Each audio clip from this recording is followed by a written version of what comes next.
When you're sick, you don't want to wait in a doctor's office. Skip the waiting room with waitfromhome.com. Brought to you by UMC Physician Network Services. Check into the clinic online or on your phone, and we'll call or text when your doctor's ready. Your comfort is important. Waitfromhome.com. Welcome in, everyone, to the UMC Health System Avalanche-Journal Postgame show from San Marcos, Texas. We're in Bobcat Stadium. Zach Long, Nick Kosmiter, where we just watched Texas Tech absolutely dominate this game 58-10. And Nick, the offense came out tonight and they were not playing around.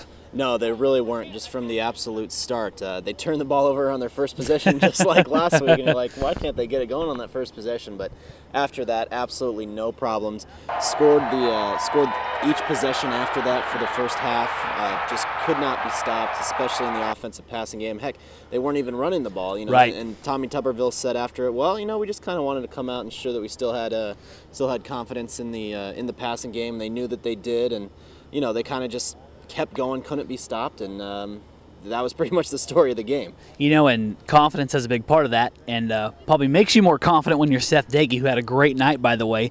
You get 3 receivers back tonight who were hurt or suspended last week. They all have an impact. The guy has so many weapons to go to. That has to be a great feeling. Yeah, you know, it was kind of crazy because last Saturday, you know, he completes passes to 13 different receivers, right. You know, 13 different guys, and that's with 3 of his talented receivers sitting on the bench. Right. And so you get a guy like Darren Moore back, and you immediately see what happened. And you know, the people here at San Marcos probably will never let that guy back again. They right? are tired of the number 14. I can promise you. Absolutely. Seth Dagey hits him back in the corner of the end zone back there for a 23-yard touchdown pass.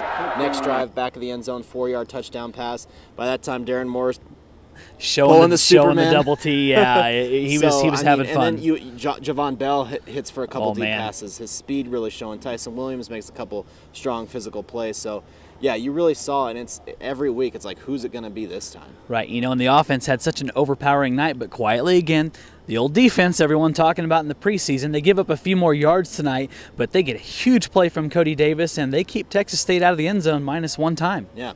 Well, and as Don Williams wrote tonight, it had been 6 games since the Tech defensive back had an interception, which is, you know, unusual in a league that passes this much. And, you know, so that play really kind of just set the tone.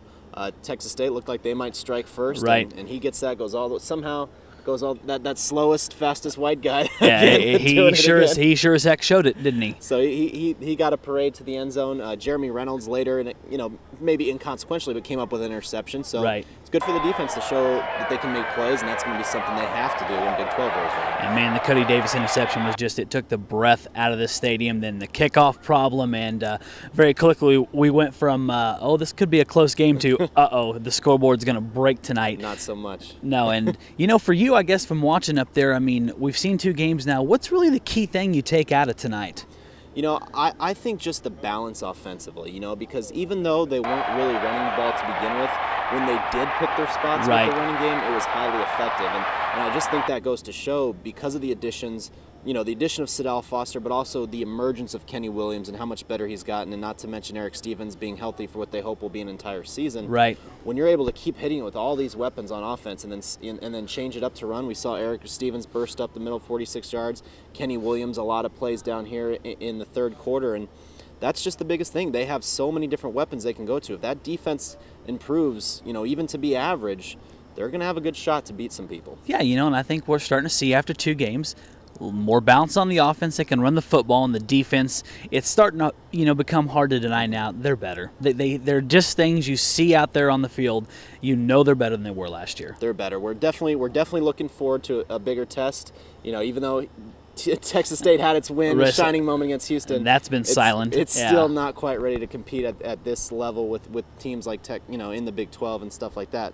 So there will be bigger tests, but for what they've done so far, it's hard to find fault. Yeah, next week, you know, they're going to get New Mexico back at Jones AT&T Stadium in Lubbock. They took it on the head tonight pretty hard, 45-0 from Texas.